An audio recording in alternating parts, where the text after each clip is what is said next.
Good morning, everyone. Happy Thursday, and welcome back to Coffee with Chem and Hills. Oh, did you have a good morning? Yeah, not bad so far. We'll see how the rest of the day pans out. I know. You know, it's same. Like nothing too eventful happened, which makes me worry for the rest of the day. I think when you have a kid, when things are like smooth sailing ever, you're like, what's coming? Yeah. When's the shoe gonna drop? When's the other shoe gonna drop? She woke up happy. She ate her breakfast. I mean, it was just kind of like, okay, just living life. It's not always like that, but I'll take it. Yeah, take it for today. I know. I hope it's a good, right now. Good sign for the weekend to come. Exactly. So we'll see. We have some fun hot topics, I think, today. The first one that we're going to talk about is from the Wall Street Journal. Caring for older relatives is so expensive that even AARP's expert filed for bankruptcy. Yeah.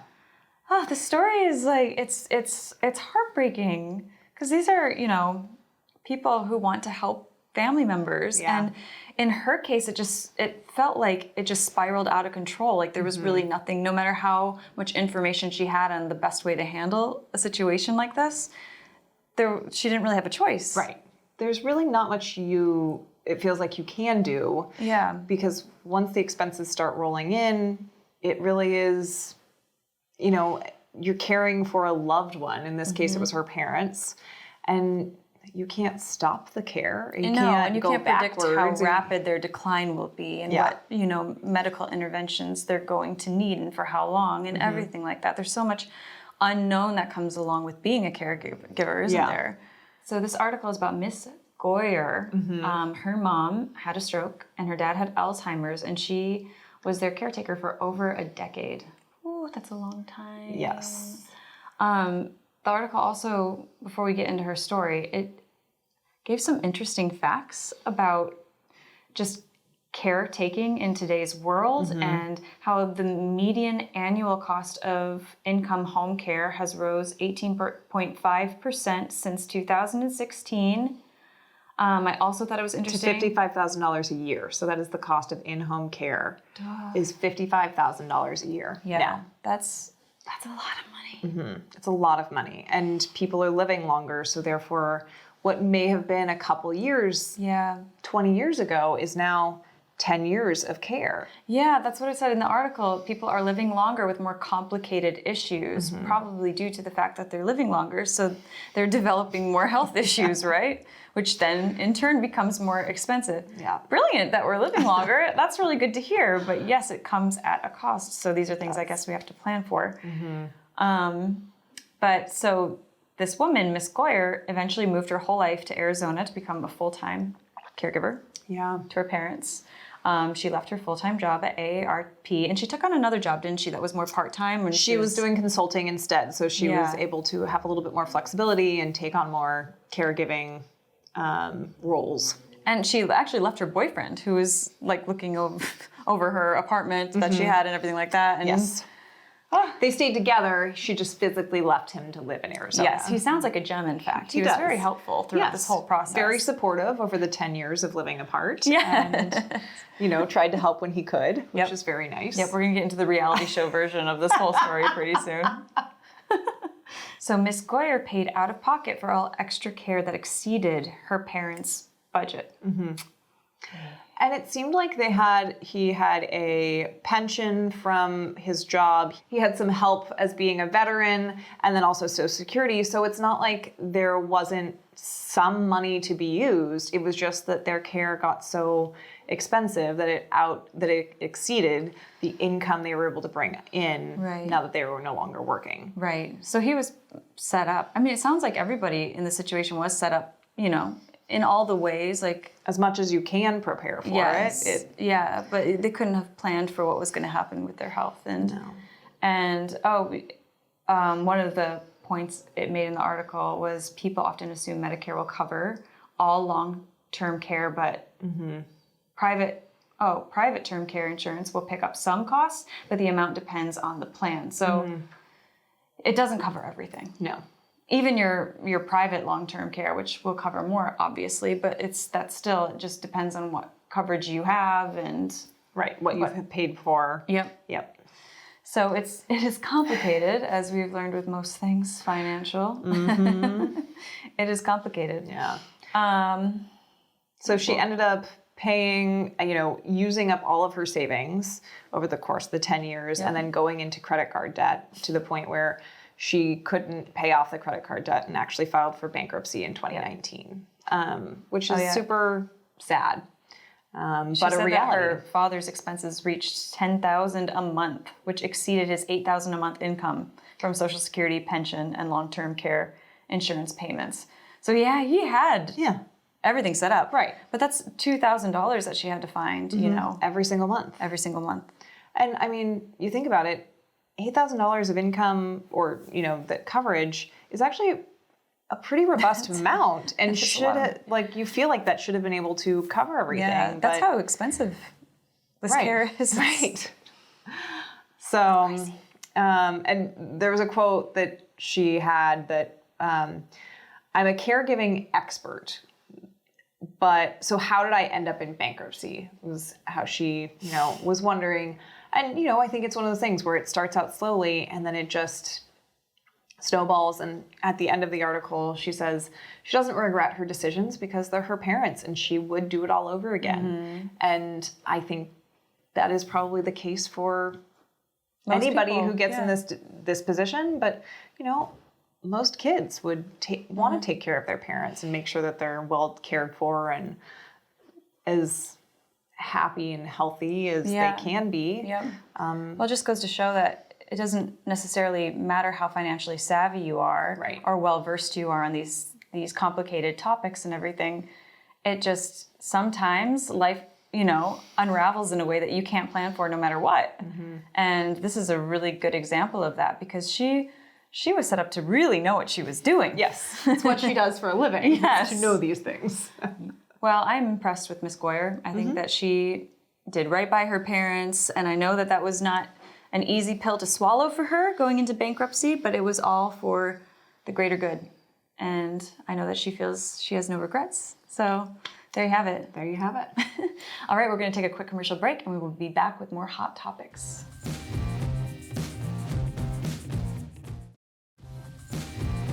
All right, welcome back to Hot Topics. Hot Topics. Hot Topics. Does anyone know what that is? Anyone? I hope so. If you do, just comment below. Yeah, please do. I hope you do. That's amazing. All right, our next hot topic is from an article from MoneyWise. An unlucky 13 lottery winners who lost their millions. I feel like this is a story we hear over and over and over again. No, it's really annoying too. But then again, I don't know what I would end up doing, but I'm always like, how? How did you do that? You got so lucky, and then what did you do? Especially some of these stories. Yeah, some of these stories were hilarious, but I think it just goes to show the difference between earned money and found money or, surprise money. People have different psychological reflexes with them, and apparently one of them is heroin addicts. That's a hard reflex seems to be a theme across these 13 unlucky winners. Yep. Such as the first one, titled "From Winner to Robber." This guy won $19 million playing the California Super Lotto game. Half of it went to his ex-wife. I wonder what she did with her half. They didn't say that. Maybe she's done better. It sounds like she's done better. Hopefully. But then he developed an expensive heroin addict because they are expensive. Nobody ever talked about their cheap heroin addiction. Yes. Well, and because it's so expensive, he then had to start robbing banks to keep up his lifestyle of doing heroin and spending his lottery winnings. He pleaded guilty. He got caught for robbing banks, and he pleaded guilty and was only sentenced to 33 months in prison, which is, I feel like that's not so bad. For robbing, it depends. He robbed a bank. He was robbing banks. I thought that was like a really bad thing to do. You're stealing from people. Yeah, I don't think it's a good thing to do. I'm picturing like guns and a mask. Right. Like, maybe he was, I don't know, maybe he did it in a nicer way. Because I think there's a nice way and a bad way to rob a bank. I don't know. But like, Well, 33 months, okay. Yeah. Okay. Yeah. No, it didn't seem that bad. But yeah, man. What a turn for the worst. Seriously. I do hope his ex-wife is sitting on that half and at least enjoying her life. Exactly. Woof, what a way to spend your not hard-earned dollars, but your newly found luck. This one, a 20-year-old shared $28.9 million with 5 friends in a Michigan lottery. Blew through the first installment buying 5 high-end luxury cars. He spent over $500,000, which was his first installment. Right. He on got his just 5 cars. Yeah. In 1 year. He said, bye-bye money, I'm getting 5 cars. That seems, I'm not surprised that he's on this list.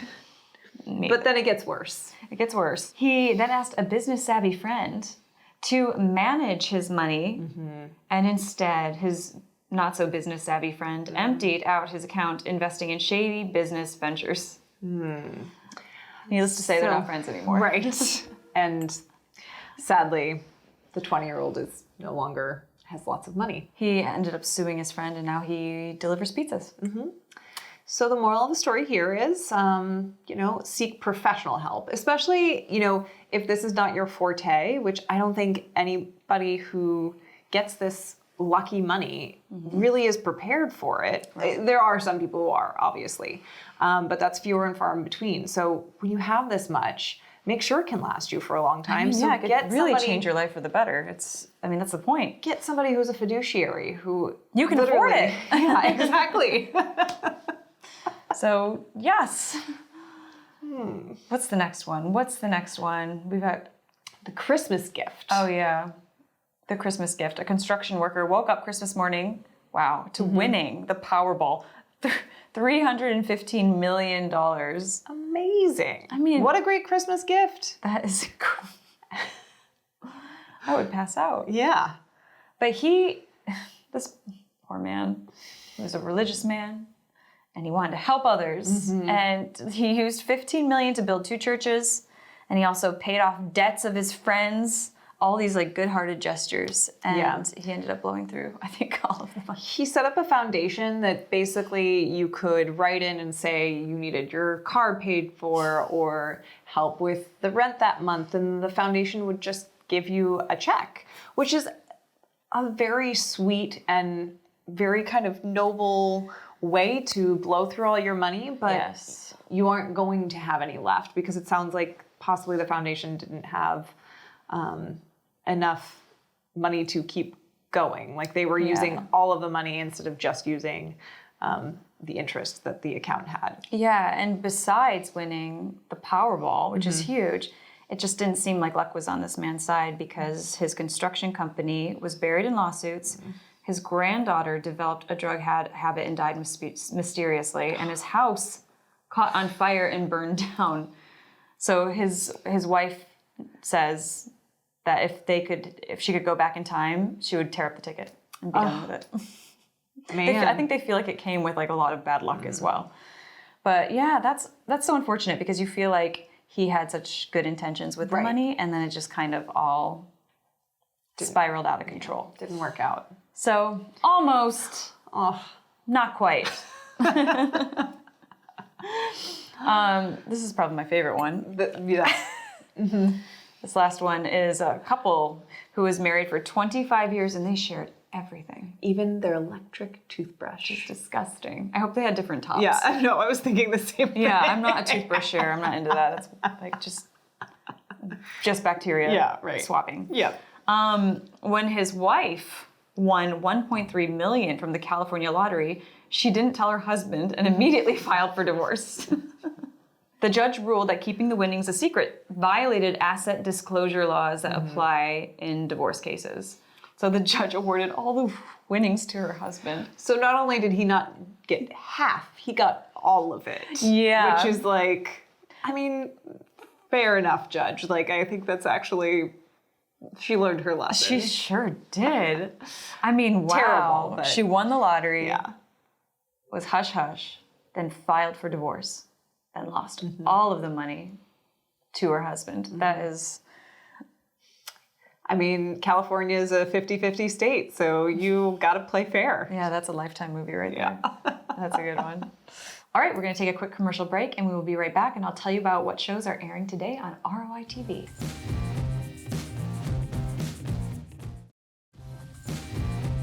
All right, everyone, I just wanted to remind you all not to miss today's episodes of Elder Talk, Options Crash Course, and Browns in Suits on ROI TV. You can catch all of these episodes where? On Roku, Amazon Fire TV, Apple TV, or on your phone on our iOS or Android apps. There you have it. Thank you so much for joining us for another week of Coffee with Kevin Hills. We will see you next week. Take care and have a good night.